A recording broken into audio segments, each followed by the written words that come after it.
അമ്പിളി നല്ല മയക്കത്തിലാണെന്ന് തോന്നുന്നല്ലോ. ഞാൻ വിളിക്കണോല്ലേ? No no no ഉറങ്ങാൻ പറ്റുന്ന സമയത്ത് ഉറങ്ങട്ടെ, ഉണത്തണ്ട. മാത്രമല്ല രാവിലെ മുതൽ ഒരേ കരച്ചിലും ബഹളമായിരുന്നല്ലേ. നന്നായിട്ട് വിശ്രമിച്ച് കഴിയുമ്പോൾ മനസ്സൊന്ന് കൂളാം. ഞാൻ ഇറങ്ങട്ടെ, രാവിലെ വരാം. അല്ല, ഞാനും പുറത്തേക്കുണ്ടെങ്കിലേ എനിക്ക് ഒരു കുപ്പി വെള്ളം കൂടി വാങ്ങി വെക്കണം. എന്നാ നീ പോയി വാങ്ങിച്ചിട്ട് വാ, ഞാൻ നിൽക്കാം. അല്ല, അത് കുഴപ്പമില്ലെങ്കിലേ ഞാൻ പെട്ടെന്ന് തിരിച്ചു വരും. അതല്ല, അമ്പിളി തനിച്ചല്ലേ എടുക്കൂ, ഞാൻ ഇവിടെ വെയിറ്റ് ചെയ്യാം. അത് സാരമില്ലെങ്കിലേ, അവൾ ഉറങ്ങുകയല്ലേ, ഞാൻ പെട്ടെന്ന് തിരിച്ചു വരും. ശരി, എന്നാ വാ.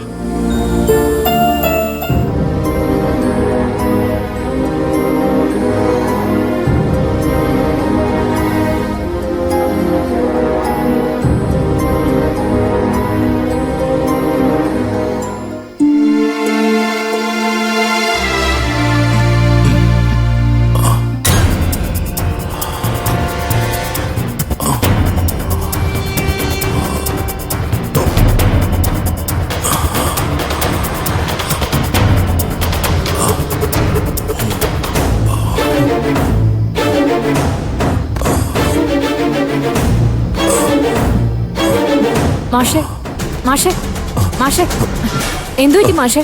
പെയിൻ ഉണ്ടോ മാഷേ? എന്തു പറ്റി? ഒന്നുമില്ല മാഷേ, ഒന്നുമില്ല. ഒന്ന് റിലാക്സ് ആവും.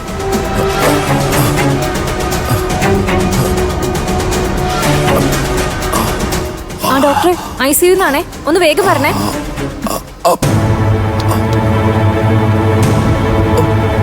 മാഷേ, കുഴപ്പമൊന്നുമില്ല മാഷേ. എന്തു പറ്റി?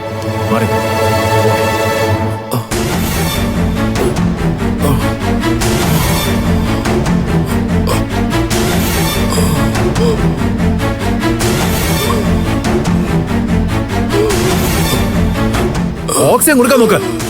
അനന്ത മാഷേ, അനന്ത മാഷേ, മാഷേ, അനന്ത മാഷേ, മാഷേ, ഒന്നുമില്ല മാഷേ, റിലാക്സ് മാഷേ, റിലാക്സ് മാഷേ, മാഷേ.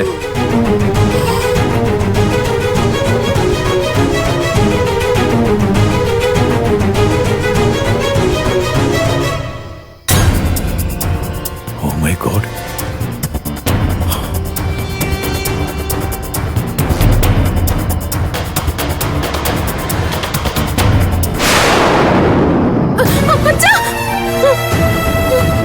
എന്റെ അച്ഛൻ എന്തോ പറ്റിയിട്ടുണ്ട്. അച്ഛാ, എനിക്ക് എന്റെ അച്ഛനെ കാണണം. അച്ഛാ, അച്ഛാ, അച്ഛാ, അച്ഛാ, ഡോക്ടറെ ഒന്ന് തുറക്കോ. അച്ഛാ, അച്ഛാ, നിങ്ങൾ എന്തേ കാണിക്കുന്നേ? നിങ്ങൾ എന്തേ കാണിക്കുന്നേ? അച്ഛനെ കാണണമായിരുന്നു. എനിക്ക് എന്റെ അച്ഛനെ കാണണമായിരുന്നു. ഒന്നും കുഴപ്പമില്ല. പറയുന്ന കേക്ക്. ഇപ്പൊ അങ്ങോട്ട് പോകാൻ പറ്റുന്ന ഒച്ച ഉണ്ടാക്കാൻ പറ്റില്ല. ഞാൻ പറയുന്ന കേക്ക്. ഒന്ന് കാണണമായിരുന്നു. ഇങ്ങനൊന്ന് കണ്ടോട്ടെ. കയറാൻ പറ്റില്ല. ഡോക്ടർ, എനിക്ക് എവിടെയാണ് ബഹളം വെക്കുന്നത്? എനിക്ക് അച്ഛനെ കണ്ടാ മതി. ഞാനൊന്ന് കണ്ടോട്ടെ. ഈ സമയത്ത് ICU കയറി പേഷ്യന്റ് കാണാൻ പറ്റില്ല. അച്ഛാ, അയ്യോ, എന്റെ അച്ഛനെ ഒന്ന് കാണിക്കില്ലെങ്കിൽ ഞാൻ ഇവിടെ കിടന്ന് ചാകും. അച്ഛാ, ഇത് വലിയ കഷ്ടമായല്ലോ. ഞാൻ പറയുന്ന പ്ലീസ്. എനിക്ക് അച്ഛനെ ഒന്ന് കാണിച്ചതാ. എനിക്കൊന്ന് കണ്ടാ മതി. അച്ഛൻ എന്തോ പറ്റിയിട്ടുണ്ട്. എന്റെ അച്ഛൻ എന്തോ പറ്റിയിട്ടുണ്ട്. പറ്റിയിട്ടുണ്ട്. എന്റെ അച്ഛനെ ഒന്ന് കാണണം. ICU കിടക്കുന്ന മാഷിന്റെ കാര്യമാണ് പറയുന്നേ. അദ്ദേഹത്തിന് ഒരു കുഴപ്പമില്ല. ഇവർക്ക് എന്തോ മാനസിക പ്രശ്നമാണെന്ന് തോന്നുന്നു. അല്ല രഘുവേട്ട, ഞാൻ കണ്ടതാ. ഡോക്ടർ അച്ഛനെ രക്ഷിക്കാൻ ശ്രമിച്ചിട്ട് രക്ഷിക്കാൻ പറ്റിയില്ല രഘുവേട്ട. ഇവരൊക്കെ ഡോക്ടർ അകത്തുണ്ട് രഘുവേട്ട. രഘുവേട്ടനൊന്ന് ചോദിച്ചു നോക്ക്, അദ്ദേഹം പറയുമല്ലോ. ഡോക്ടർ ഒന്നും വന്നിട്ടില്ല. ഇവർക്ക് വെറുതെ തോന്നിയതാണ്. അല്ല, അല്ല ഒക്കെ നിന്റെ തോന്നല. ഞാൻ പുറത്തു പോകുമ്പോ നീ നല്ല ഉറക്കമായിരുന്നു. നീ വല്ല ദുസ്വപ്നം കണ്ടായിരിക്കും. അയ്യോ അല്ല രഘുവേട്ട, എല്ലാരും കൂടെ എന്നെ ഭ്രാന്തിയാക്കല്ലേ. ഞാൻ പറയുന്നൊന്ന് കേൾക്കാം. എനിക്ക് എന്റെ അച്ഛനെ ഒന്ന് കാണിച്ചതാ. പ്ലീസ്, എനിക്ക് ദൂരെ ഒന്നൊന്ന് കണ്ടാ മതി. നീ സമാധാനിക്ക്, ഞാൻ സംസാരിക്കാം. ഡോക്ടറെ, അമ്മാവനൊന്നും ദൂരത്തുനിന്ന് കണ്ടാലേ ഇവളുടെ സംശയം മാറും. പ്ലീസ് ഒന്നുകൊണ്ട് കാണിച്ചോളൂ. സിസ്റ്ററെ, അകത്തേക്ക് കയറാൻ സമ്മതിക്കണ്ട. ഇല്ല, അവൾ ദൂരത്തുനിന്ന് കാണും. എന്നാ കൂട്ടിക്കൊണ്ടു പോ. വരൂ. നീ സമാധാനിക്കും.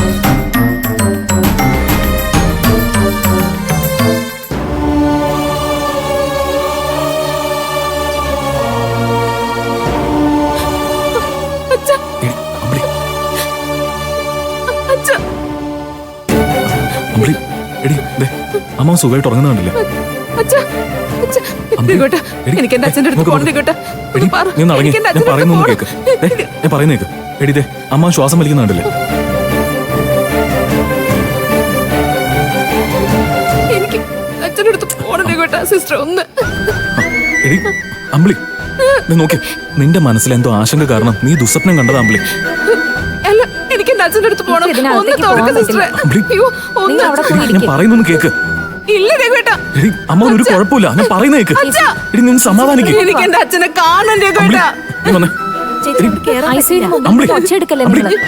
എടി, ഞാൻ പറയുന്നത് നീ കേൾക്കാതെ. അച്ഛനെ കാണണം രഘുവേട്ടാ. എനിക്ക് ഇതൊന്ന് ഇപ്പൊ അകത്തേക്ക് പോകാൻ തുറക്ക്. പറ്റില്ല. അതിലെ ദൂരത്തുനിന്ന് കാണാൻ പറഞ്ഞേ. എടി നീ ഒന്ന് സമാധാനത്തോടെ നോക്ക്. അമ്മ ഒരു കുഴപ്പമില്ല. എനിക്ക് അമ്പിളി, അയ്യോ അമ്പിളി